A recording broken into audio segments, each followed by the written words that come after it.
Akhirnya pesulap merah ditunggangi Ustadz Wahabi. Salah siapa? Ditulis oleh Jaya Wijaya.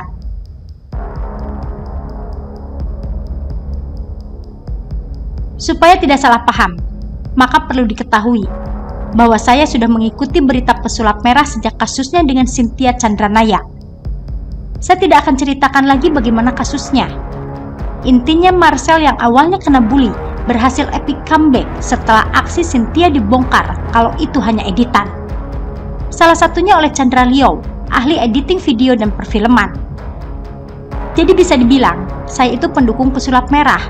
Dalam artian, saya mendukung pesulap merah membongkar rahasia perdukunan agar tiada dusta di antara kita, rakyat Indonesia. Tapi bukan berarti saya mendukung semua opini dan argumen beliau ya. Saya percaya mistis dan hal gaib. Tapi saya juga sadar kalau sains, ilmu pengetahuan, teknologi, kedokteran, ilmu psikologi, hingga sulap mengalami perkembangan yang super cepat beberapa dekade ini. Jadi jangan kaget kalau ada hal-hal yang dulu dianggap gaib atau mistis, beberapa kini mulai bisa dijelaskan secara logika menggunakan pendekatan sains. Apalagi sampai ada orang yang mengaku-ngaku sakti hanya karena menganggap seluruh rakyat Indonesia bodoh akan ilmu-ilmu yang saya jelaskan di atas. Maka satu-satunya cara untuk membuktikan seseorang sakti dan menguasai ilmu gaib, ya adalah dengan cara pembuktian, bukan dengan open debat atau ancam-ancaman. Tanpa adanya pembuktian, maka mohon maaf kalau saya memilih untuk tidak percaya pada orang tersebut. Tapi di sini kita harus objektif. Yang membuktikan adalah yang ngaku sakti, bukan kayak dukun yang menantang adu tembak si Marcel. Lah itu yang ngaku kebal, kok si Marcel yang ditembak? Kan lucu.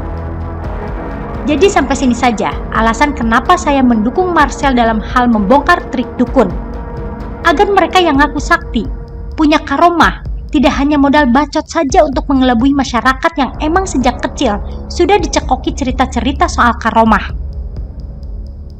Dalam mengikuti berita pesulap merah, saya melihat ada beberapa kendala yang dia alami dalam membongkar aksi tipu-tipu para dukun berkedok penyembuhan. Awalnya hanya mengira pesulap merah ini adalah keturunan Cina dan Kristen. Apalagi penampilannya mirip tokoh anime dan tidak ada islami-islaminya. Akhirnya untuk membuktikan kalau dia muslim, maka mulailah Marcel menyelipkan banyak dakwah di setiap aksi membongkar praktek perdukunan. Cara ini cukup efektif, membuat masyarakat mulai berpikir. Tapi pada akhirnya terganjal penampilan si dukun yang berdandan islami, lalu bergelar pemuka agama, dan kadang membawa-bawa nama Allah. Mayoritas masyarakat kita, yang pemirsa tahulah, jelas akan cenderung membela siapa. Lucunya, si dukun selalu berkata semua atas izin Allah untuk menghindari dimintai pembuktian, plus merendah. Tapi ketika live di YouTube pribadi, semua yang si dukun lakukan selalu berhasil. Kok izin Allah bisa diatur seenak jidat oleh si dukun ya? Tapi pesulap merah tidak kehilangan ide. Akhirnya dia juga menggandeng beberapa ustadz untuk mengkanter si dukun yang mengaku ahli agama. Cara ini ternyata efektif dan membuat masyarakat akhirnya mayoritas mendukung beliau saat ini. Tanpa disadari, ternyata ada masalah yang tidak disadari Marcel. Apa itu? Ternyata aksinya ada yang menunggangi. Awalnya Marcel kolaborasi dengan Ustadz Faizar. Ini masih oke lah. Tapi kok kesini-sini yang diajak kolaborasi Ustadz Dery Sulaiman, lalu Ari Untung. Apalagi pesulap merah sering mengaku kalau dia sering mendengar ceramah Ustadz Adi Hidayat dan Ustadz Khalid Basalamah. Wah. Saya sih tahu Marcel ini toleran. Dia juga berteman dengan non-muslim. Tapi ada kekhawatiran. Saya melihat kini Marcel ditunggangi oleh para Wahabi tren hijrah ini. Ustadz Dery Sulaiman adalah pembela Ustadz Oki yang berkata kalau wanita sebaiknya menutupi aib suami yang suka menyiksanya agar suaminya makin cinta. Lalu Ari Untung, ya pemirsa tahulah sepak terjangnya seperti apa. Yang paling parah adalah memelintir ucapan Habibie. Almarhum menekankan keseimbangan antara iman dan ilmu. Lalu oleh Ari Untung dipelintir seolah-olah ilmu itu tidak penting. Marcel emang ahli dalam ilmu perdukunan dan sulap. tapi beliau bukanlah ahli dalam hal radikalisme dan aliran-aliran di dalamnya. Terbukti dia menelan mentah-mentah ucapan Khalid Basalamah dan Ustadz Adi Hidayat. Saat ngobrol dengan Mbak Im Wong, Marcel berkata kalau kunci supaya sukses dan panglaris adalah dengan cara kurban, dan itu dia tahu dari ceramah Uwah dan Basalamah. Memang kurban itu bagus, tapi kalau niat berkurban agar sukses apalagi kaya, maka apa bedanya dengan Ustadz Yusuf Mansur yang meminta jemaahnya sedekah biar kaya dan uangnya jadi berkali-kali lipat? Tujuan Marcel kan awalnya bagus, supaya banyak masyarakat tidak membuang uangnya untuk memperkaya dukun. Kok jadi ironi ya kesannya kalau gini? Iya, sekarang nggak buang uang ke dukun, tapi buang uangnya ke Uwah, Uwas, Yusuf Mansur dengan alasan sedekah. Loh, kok larinya jadi ke sedekah? Ya karena kurban kan setahun sekali.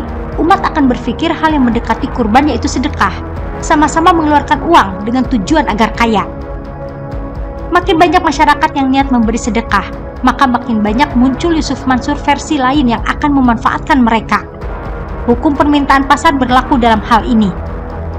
Lalu kalau akhirnya setelah sedekah tetap tidak kaya-kaya karena dianggap cara praktis yang akhirnya membuat malas, apa Marcel mau tanggung jawab dengan ucapannya? Janganlah pengalaman pribadi dijadikan standar kebenaran. Sampean sekarang terkenal dan mungkin kaya, tapi apakah semua orang otomatis sama? Kurban memang penting, tapi jangan lupakan faktor ikhtiar. Ini yang paling penting. Memberi kurban atau sedekah, berpikir itu cara jadi kaya, hanya akan memunculkan Yusuf Mansur dan ACT-ACT yang akan memanfaatkan uang umat. Yang awalnya ditipu dukun, sekarang ditipu penjual agama. Ironi, sungguh ironi Marcel. Jadi semua ini salah siapa? Kalau melihat cerita awalnya, jelas ini salah masyarakat yang menilai benar salah dari agama. Seolah-olah kalau agamanya Kristen apalagi Cina, otomatis ucapannya pasti salah. Karena pemikiran inilah akhirnya Marcel berusaha menunjukkan sisi Islaminya dan akhirnya berkolaborasi dengan Wahabi. Coba kalau dari awal masyarakat menilai dari ucapan Marcel, bukan dari agama dan penampilannya. Celakanya, menurut saya, Marcel saat ini sudah sepenuhnya dalam cengkraman Wahabi. Karena NU yang seharusnya bisa mendukung dan mendampingi Marcel, lebih memilih bermain aman dan netral. Beberapa Gus seperti Gus Arya dan Gus Pleren malah lebih cenderung membela si dukun. Tapi saya maklum kepada NU, bagaimana cerita soal karomah dan kesaktian ini banyak beredar di kalangan ulama dan umat NU. Takutnya, viral Marcel ini jadi efek domino buat pemuka-pemuka agama NU yang banyak dipercayai umat memiliki karomah dan kesaktian. Akhirnya, Marcel diambil alih oleh Wahabi dan kini dalam cengkraman mereka. Begitulah dari Kura-Kura. Bagaimana menurut Anda? Artikel ini dilansir dari siwet.com.